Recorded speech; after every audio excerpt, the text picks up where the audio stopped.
A couple of days ago, I heard the shocking news that a Japanese girl in her 20s was raped by two American sailors from the U.S. Navy in Okinawa, the southern island of Japan.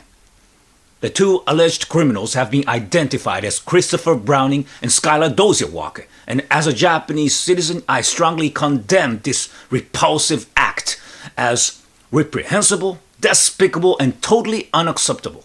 I believe it is a universal right to demand that the justice be brought to this case, and that these two American rapists be tried under the Japanese legal system and not the U.S. court-martial. Okinawa hosts more than half of the nearly 50,000 U.S. troops currently deployed in Japan. 75% of all the U.S. military bases in Japan is located in Okinawa. Therefore, if you happen to visit Okinawa Island for the first time, I'm pretty sure that you'll be surprised, amazed, and astounded to see that there are countless numbers of U.S. military bases. For example, there's Camp Courtney, Camp Hansen, Camp Schwab, Camp Foster, Camp Kinzer, Camp Lester, and on and on and on. Why? The answer is simple. After Japan was defeated by the United States of America in 1945, the Americans took over the Okinawa Island and started building dozens of U.S. bases there, like building a ballpark.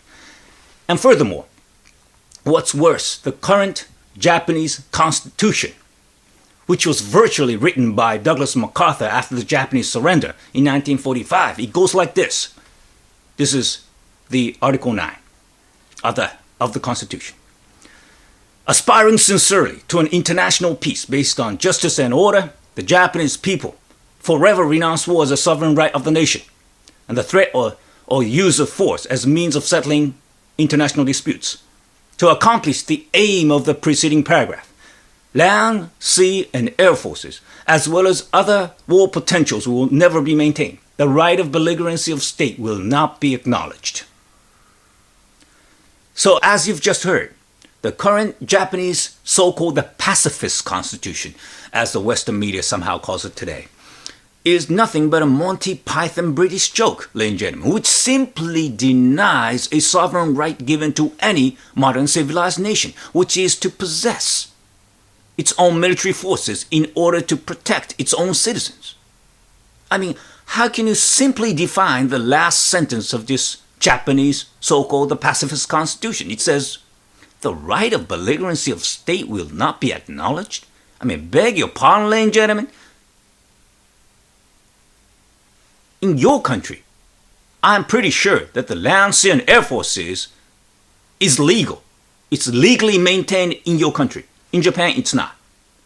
It's a controversial issue. And furthermore, the right of belligerency of state must be acknowledged in your nation. In Japan, it's not. I mean, how would you expect for us Japanese to defend ourselves if the right of belligerency of state is not acknowledged? This constitution was made back in 1947 by Big Mac, Douglas MacArthur, and when Japan was under the U.S. occupation. It is 70-year-old, ladies and gentlemen. It is so old, and it has never been revised since then. The world we live in today is not a Disneyland, ladies and gentlemen. Look what's happening in Syria, what happened in Libya. We all live in a danger zone today. 21st century world is not a Tokyo Disneyland. North Korea, Japan's next door neighbor, they're already nuked. And they're a terrorist nation who's been kidnapping Japanese civilians since the 1970s. Only 5 of our citizens have been returned ever since, including Yokota Megumi, a 12-year-old girl playing badminton. She was kidnapped after school back in the late 1970s. She's still over there. Not only North Korea, but the Chinese Communist government, their military expenditures, military spending, as well as their military influence has been expanding in the Asian Pacific region, as you may already know. Compared to 20 years ago, Chinese military spending today is 20 times more than it was back in 1990. 20 times more. And it is still expanding at approximately 10% a year, ladies and gentlemen. And the Chinese Communist government, they're not a democratic nation. The Chinese Communist government, they've announced that they will possess 4 aircraft carriers by 2020. So therefore, under these circumstances, Japan, the whole Asian Pacific region is under the threat of these militaristic nations. And even a third grader at an elementary school would easily comprehend that our current Japanese so-called pacifist constitution, it is nothing but a Tokyo Disneyland constitution and nothing but a farce. And thanks to our current Tokyo Disneyland constitution, let me call it, we the Japanese have no other choice but to be totally dependent upon the U.S. military forces now deployed in Japan. However, that does not mean that the American servicemen are given the privilege or the permission that they can rape Japanese women, like it happened a couple of days ago in Okinawa. A girl in her 20s was raped by 2 American servicemen. I mean, it is totally, it's intolerable, unacceptable, despicable. And of course, it's a violation of human rights and dignity. And Washington must take strong measures on this case against these 2 American rapists. It is not surprising that quite a few people around the world today, especially those of the Chinese origin, often mock we the Japanese as the Chihuahuas of America, or toy poodle of America, or herd of cattle raised by Washington, D.C. for the past 70 years. I have no objection whatsoever. I totally agree. It is because I believe that it is about time that we the Japanese revise the Constitution and start to stand up on our own feet like a decent adult, since that will decrease the burden on Pentagon as well.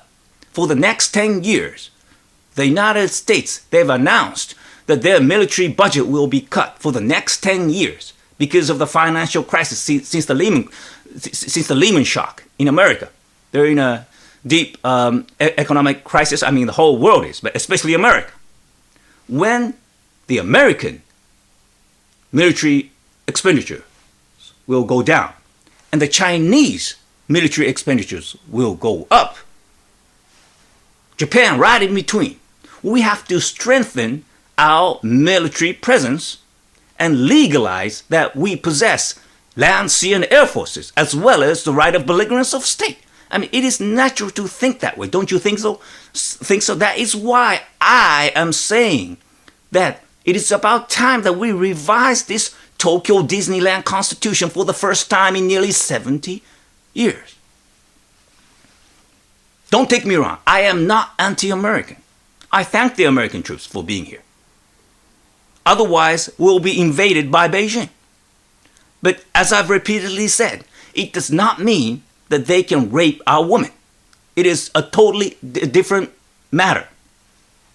So I am urging my fellow Japanese citizens to revise this constitution. The time has come. With emotion, we have to take action. With strong imagination to revise this so-called pacifist constitution. If you do not wish to see any more of rape victims of our citizens in our own soil by the members of the foreign military, what we have to do now is to transform our mind to revise our constitution.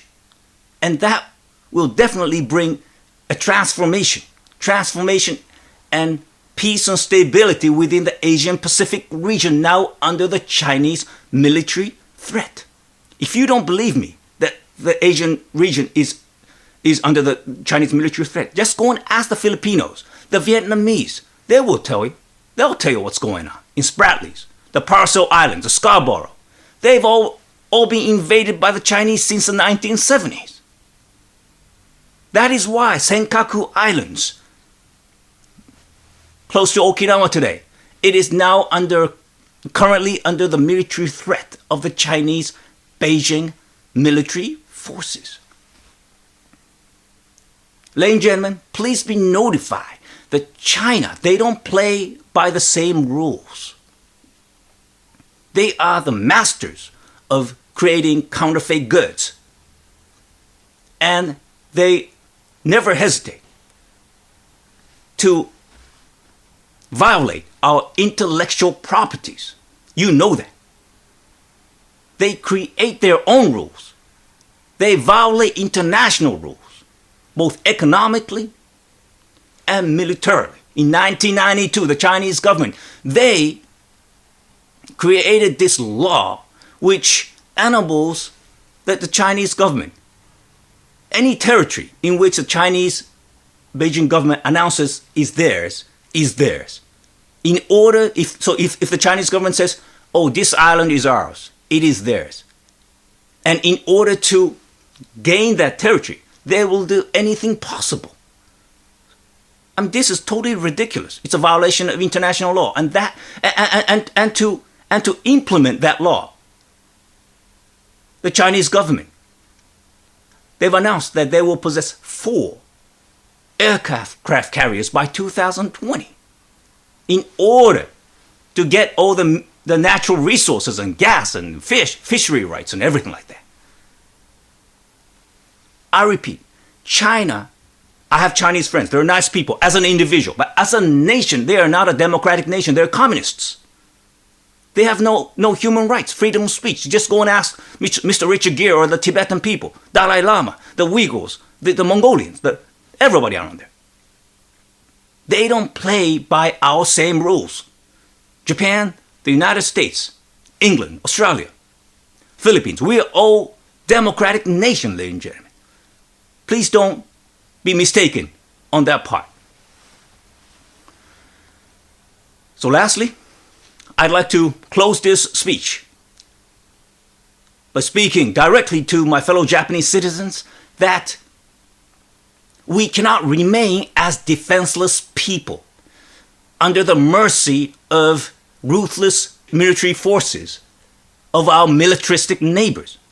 It is an obligation for us as Japanese to send a strong message to the world that Japan is ready to take more responsibility, stronger responsibility in contributing to world peace and stability, especially within the Asian region.